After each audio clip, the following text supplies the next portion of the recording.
নগর জীবনে মোটরসাইকেল আমাদের নিত্যসঙ্গী, কিন্তু তেলের দাম বাড়ার কারণে মোটরসাইকেল মালিকদের কপালে চিন্তার ভাঁজ পড়েছে। অনেকে মোটরসাইকেল বিক্রি করে বাইসাইকেল কেনারও চিন্তাভাবনা করছেন। তবে চিন্তা নেই, 8টি নিয়ম মেনে চললে আপনি আপনার মোটরসাইকেলের তেল বাঁচাতে পারেন। দ্রুত স্পিড তুলবেন না। আমরা যারা বাইক চালাই আমাদের মধ্যে একটি নেশা কাজ করে, সেটি হচ্ছে দ্রুত স্পিড তোলা। রাস্তা একটু ফাঁকা পেলেই আমরা দ্রুত স্পিড তুলে ফেলি, এতে বাইকের তেল অনেকটাই খরচ হয়। আপনি যদি দ্রুত স্পিড না তুলে আস্তে আস্তে স্পিড তোলেন তাহলে বাইকের তেল অনেকটাই সাশ্রয় হবে। ঢাকা শহরে ট্রাফিক সিগন্যালে আমাদের অনেকটা সময় ব্যয় করতে হয়। বাইক নিয়ে আপনি যখন ট্রাফিক সিগন্যালে থাকবেন তাহলে ইঞ্জিনটা অবশ্যই বন্ধ রাখুন, তাতে বাইকের তেল অনেকটা সাশ্রয় হবে। আপনি যদি বাইকের গতি নিয়ন্ত্রণ করে চালান তাহলেও তেল সাশ্রয় করা সম্ভব।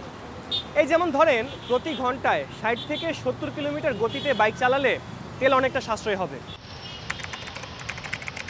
একাধিক ব্যক্তি নিয়ে বাইক চালানো পরিহার করা। আপনি যদি বাইকের তেল সাশ্রয় করতে চান তাহলে অবশ্যই একাধিক ব্যক্তি নিয়ে বাইক চালানো পরিহার করুন। একাধিক ব্যক্তি নিয়ে বাইক চালালে বাইকের ওজনটা বেড়ে যায়, সেক্ষেত্রে তেলও বেশি খরচ হয়। সুতরাং আপনি যদি একাধিক ব্যক্তি নিয়ে বাইক চালানো পরিহার করতে পারেন তাহলে আপনার বাইকের তেল সাশ্রয় হবে। ঘন ঘন ব্রেক না করা। আমাদের ঢাকায় রাস্তা কিংবা গাড়ির কারণে মোটরসাইকেল চালকদের ঘন ঘন ব্রেক করতে হয়। যদিও ঢাকার রাস্তায় এই কাজটি মেনে চলা একটু কষ্টকর, তবুও কষ্ট হলেও আপনি যদি একটু বুদ্ধি করে ঘন ঘন ব্রেক করা পরিহার করতে পারেন তাহলে আপনার বাইকের তেল অনেকটা সাশ্রয় হবে।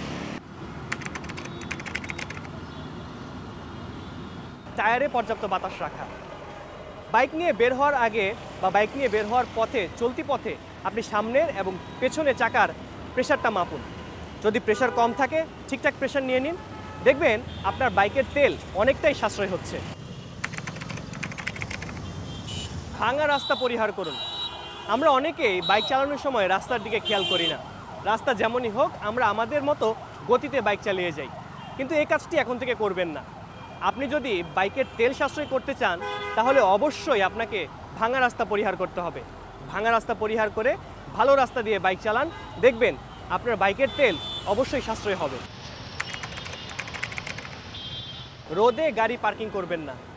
আমরা অনেকেই যেখানে সেখানে বাইকটি পার্ক করে চলে যাই, এ কাজটি ভুলেও করবেন না। রোদে গাড়ি পার্কিং করলে বা মোটরসাইকেলটি পার্কিং করলে গাড়িটি গরম হয়ে যায় আর তাতে তেল অপচয় হয়। আপনি যদি বাইকের তেল সাশ্রয় করতে চান তাহলে ঠান্ডা কোনো জায়গায় আপনার মোটরসাইকেলটি পার্কিং করুন। আমি এতক্ষণ যে 8টি উপায় বলেছি, এই উপায়গুলোর বাইরেও অনেক উপায়ে আপনি আপনার বাইকের তেল সাশ্রয় করতে পারেন। এই যেমন ধরুন, আপনার বাইকটির যত্ন নিন।